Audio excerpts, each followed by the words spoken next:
What is going on, everybody? We are back at Willow Creek Archery, and today we're going to be doing a bow build for myself, actually, for the 2023 hunting season.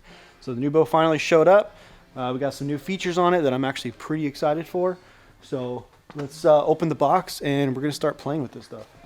All right, so we have the Fortis 33 EC2 cams, right-handed obviously. I got the First Light, 2970 pounds. Let's break this bad boy open.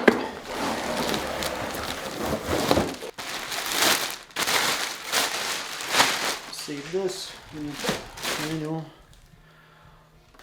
Okay, we got the little stabilizer here. There she is. It's a pretty sweet looking bow. I'm looking forward to shooting this thing.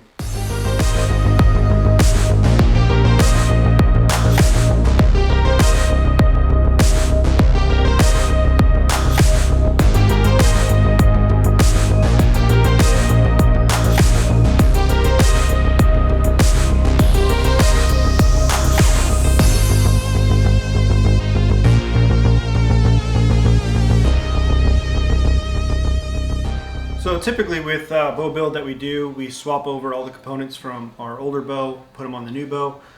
Because this one has some new key features on it, I kind of want to take advantage of it. It's got the Picatinny rail for the sight. I've never ran the sight using that, so when in Rome, I guess. And also the integrate style rest that we can use. So I'll probably run an Epsilon integrate for that. Also with the new features, they got the limb dampeners, which are actually kind of a nice feature. They got the new EC2 cam, supposed to be a little bit smoother. They got the small stabilizer damper on the bottom here. Obviously you can run that in replacement of a front bar, but I'll still run a front bar. What else does this thing have? This also has the 220 shim system for the cams, which is nice. So basically the only thing that I'm going to be transferring over from the old bow, I got the front and back bar ramrods. I got the 12-inch front, 10-inch back bar with the quick disconnects, and the tight spot 2-piece quiver. So other than that, everything's going to be new. I'll throw on a new Hamsky Raptor peep. The other one that I had was all jacked up, so I figured just leave that one in the old bow. We'll get a new one. They're cheap enough anyways. So let's go pick out a sight. We'll go look at all the options, see which one I want to go with, and then we'll grab that Epsilon rest, and then we can start putting everything together. So with the sights, there are quite a bit of options. Heard a lot of good things about the Landslide from Excel. They all come with the Picatinny option as well. Spot Hog. I think the last time I ran a Spot Hog was the 7 deadly pins that they had. That was like 15 years ago. Great sight, a little on the heavy side, but I don't know. Probably just get a black gold. That's what I've always shot. If it works, it's not broken, don't fix it, is whatever the saying is, I guess. I like it. It's easy to use, easy to adjust. It's almost impossible to break, but now that I say that, I'll probably break it. I think this is it. Yeah, this is it. The Ascent Vertic Assault, single pin, black gold. I don't know if you can see that. Rest. I think this should be it. Epsilon, integrate, right-handed obviously, because I don't shoot backwards like some people here. Oh, I forgot. I need the little attachment. So this is what you need right here for the black gold. You gotta get this adapter. This is the quick link for the Picatinny. So you need that. We're gonna put the rest on first. You always start with the rest. Some guys start with the quiver.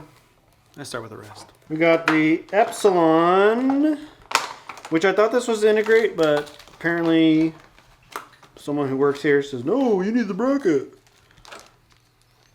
This little guy. Can you see that? So, because he wants to be so involved, we're going to give him some airtime. Brett, why don't you come on over here, please? Show us how you prefer to install these integrated rests. You gonna teach me how to do this? And the Picatinny rail sights. So we took this little guy out, the back of the Epsilon, and replaced it with, what is it, aftermarket? No, it's from Hansky. Do they send you those? Well, I had to buy them. So they're aftermarket. We had to put this aftermarket dovetail bracket on. And most of the time, the 13, 16 center line is right on with these things. Let's see where we're at. No, it's 32nd off.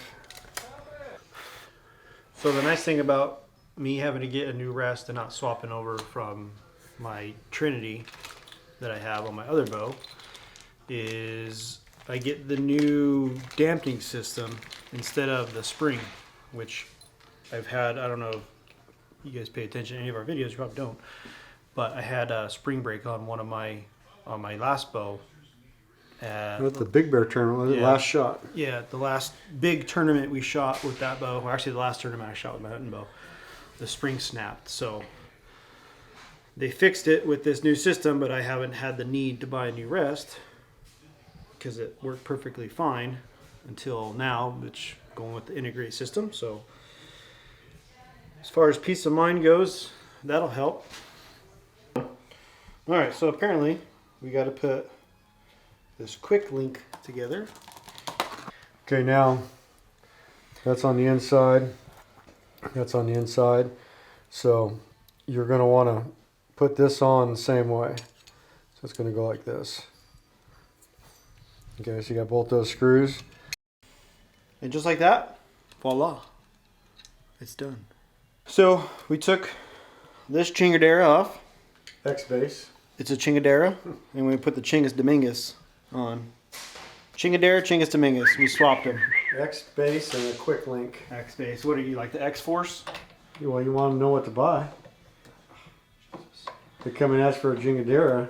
What? Jingadingus? A Jingadingus. A jingle You don't know dingle? what they're going to get. Want a jingle dingle? How does this go on? Just like that, right? Yeah, I usually put it in the center position to start. Alright, we'll try that. So I should be sighted in, right? You should be. Like that. You shouldn't have to do anything else. It should be good out to 80. I'm going to pop this little guy out. So I think of that. All right, we are going to run this little damper here, see if that actually does anything. In the meantime, we want it angled down.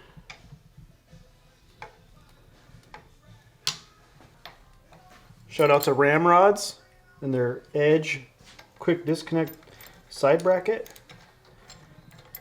Keep it in the middle for now. Let's put a D-loop on. Give me some soft knocks. Wants to work here because they know where everything is, because I make them put everything where it goes.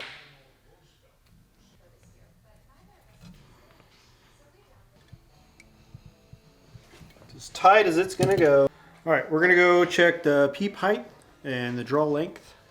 Both feels weird because there's no stabilizers on it. Like this? Sideways?